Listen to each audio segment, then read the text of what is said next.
a Christian phrase that I honestly can't stand as a theologian: the sacred and secular divide.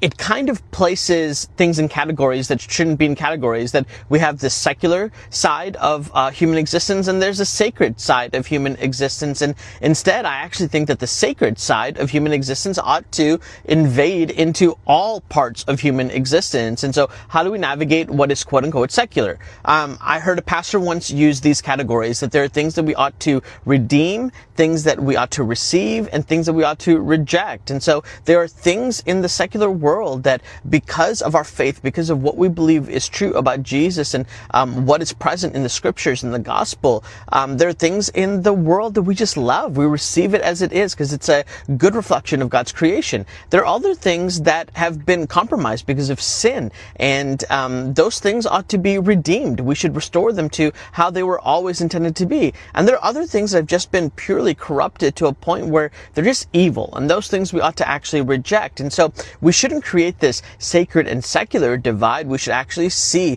how the sacred aspects of our life ought to invade every part of our life in order to either redeem things, to receive things as they always were intended to be, or to reject them because they're contrary to the way of King Jesus.